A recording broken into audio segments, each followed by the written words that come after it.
Roslin का cancer cancer है, लेकिन हिना खान का कैंसर कैंसर नहीं है। नहीं, ये शायद उल्टा उल्टा होना चाहिए। मुझे नहीं लगता कि मैंने हिना खान के बारे में बोल के कुछ गलत किया है।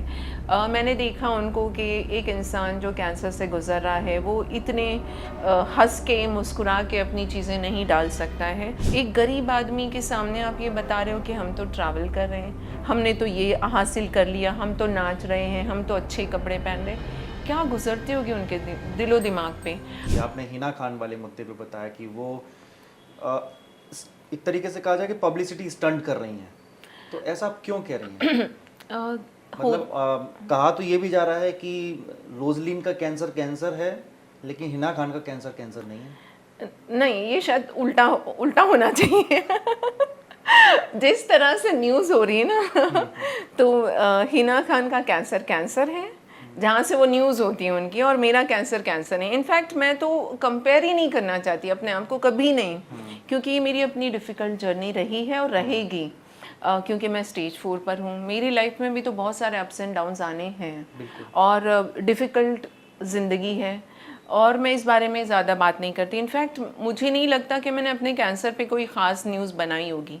आई डोंट थिंक कि मैंने शायद एक बार इंस्टाग्राम पे पोस्ट किया था कि मुझे कैंसर डायग्नोस हुआ है, स्टेज 4 है, और शायद जो होता है अच्छे के लिए होता है, बस मैंने ऐसे एक पोस्ट डाली थी। शायद वो उस पर न्यूज़ हुई या नहीं हुई, किसी पीआर ने वहाँ से न्यूज़ उठा के कर दी होगी। उसके बाद मैंने शायद ही कभी अपनी जर्नी के बारे में लोगों को बताया, और अगर जितना भी बताया मैंने उनको अपनी दवाइयों के बारे में बताया कि हाँ मैं स्टेज 4 से गुज़री और आज मैंने रिकवर किया है और अब मैं दोबारा अपनी ज़िंदगी जी रही हूँ। हालांकि काफ़ी सारी डिफ़िकल्टीज़ हैं, मेरी 10 साल तक दवाइयाँ चलनी हैं, मेरा लेफ़्ट शोल्डर फ्रोज़न शोल्डर है, फ्रोज़न शोल्डर, यू अंडरस्टैंड। तो और उसके साथ कुछ ऑर्गन्स हैं जिनके जो डैमेज हुए हैं, जिनकी मेडिसिन चल रही है, लेकिन कहीं ना कहीं एक कंफर्टेबल लाइफ मैं जी रही हूँ, तुम्हारे सामने बैठी हूँ, बाहर जाती हूँ, काम करती हूँ। सो मुझे नहीं लगता कि मैंने कभी इस चीज़ की नुमाइश करने की कोशिश की कि मैंने कैंसर से जंग जीती। ये जंग नहीं है, ये एक बीमारी है जो किसी भी आम इंसान को होती है, और वो मर जाता है तो लोग उसके बारे में छापते भी नहीं हैं, कहीं उनकी खबरें नहीं आती।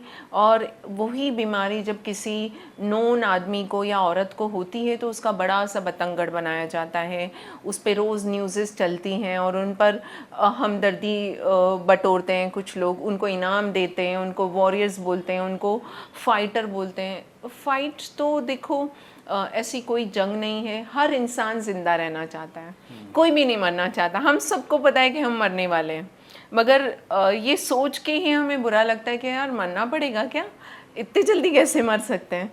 तो हर इंसान ज़िंदा रहना चाहता है और ज़िंदा रहने के लिए वो हर कोशिश करता है, तो उसको आप जंग नहीं बोल सकते। तुम भी एक तरह की जंग लड़ रहे हो, ठीक है, तुम्हारी जंग अलग होगी, मेरी थोड़ी सी अलग है। तो हर इंसान सर्वाइवल के लिए घूम रहा है, यहाँ जितने लोग बैठे हैं सब जिंदा रहना चाहते हैं। उनको अगर किसी को भी पता चले कि शायद कल मरना पड़ जाएगा, तो हम पूरी कोशिश करेंगे अपने आप को बचाने के लिए। तो ये कोई जंग नहीं है, ये सिर्फ एक ज़िंदगी है जो हम जीना चाहते हैं। और बड़ी मज़े की बात है कि ज़िंदगी में उतार चढ़ाव भी आते हैं, तो उसको एंजॉय करते चलो, ठीक है, कभी बुरे दिन हैं, कभी अच्छे दिन हैं। तो मैंने ऐसी कोई कंट्रोवर्सी नहीं की है मेरे हिसाब से। मुझे नहीं लगता कि मैंने हिना खान के बारे में बोल के कुछ गलत किया है। मैंने देखा उनको कि एक इंसान जो कैंसर से गुज़र रहा है वो इतने हंस के मुस्कुरा के अपनी चीज़ें नहीं डाल सकता है। एक लंबा वक्त लगता है जब आप सेल्फ़ी के लिए भी हंस सको, एक वक्त लगता है कि आप अच्छे कपड़े पहन सको, और डांस करने की तो मेरी अभी तक बारी नहीं आई। आप देख ही रहे हो, 2.5 साल हो चुके हैं, फ्रोज़न शोल्डर है, बाकी सारी और इश्यूज़ हैं। जब हम कीमोथेरेपी करते हैं तो फुट जो हमारे पैर होते हैं इम्बैलेंस होते हैं। अगर आप मुझे एक राउंड गोल चक्कर लगाने बोलोगे तो मैं घूम के वहीं गिर जाऊंगी, मुझे पता है कि मेरी क्या कंडीशन है। सो जिस तरह का उन्होंने पोर्ट्रे किया, जिस तरह की चीज़ें दिखाई, वो तो सिर्फ फिल्मों में होता है।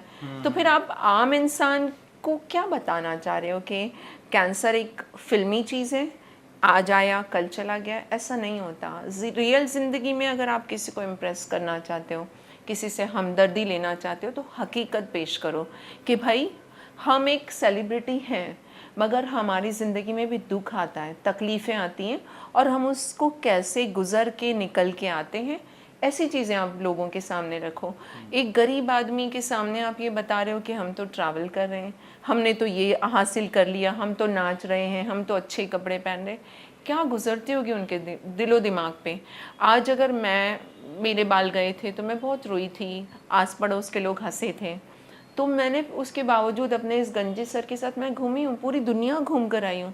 हंसना है हंस लो, दूसरी भी तो है लेडीज़ जो इस तरह की पोजीशन से, कंडीशन से गुजर रही हैं, मैं उनके लिए क्या कर रही हूँ? अस्पताल भरे पड़े हैं।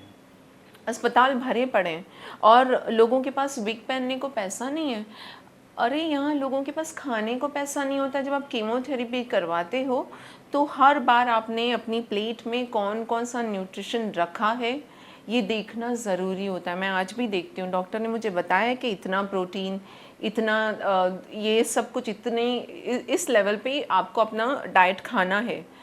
उतने पैसे नहीं होते लोगों के पास। सही बात है, आपने मैनेज कर लिया, सामने वाला मैनेज नहीं कर पा रहा है और लोग मर जाते हैं कैंसर की वजह से। तो अगर ऐसे लोगों के लिए आप कुछ करना चाहते हो, पीआर ना करके वो पैसा आप किसी गरीब को दे दो। मैं नहीं करती, मैं अपने पीआर को पैसे नहीं देती। मेरे जो स्टोरी जानी होती है वो चली जाती है, मैं अपनी चीज़ें डालती हूँ।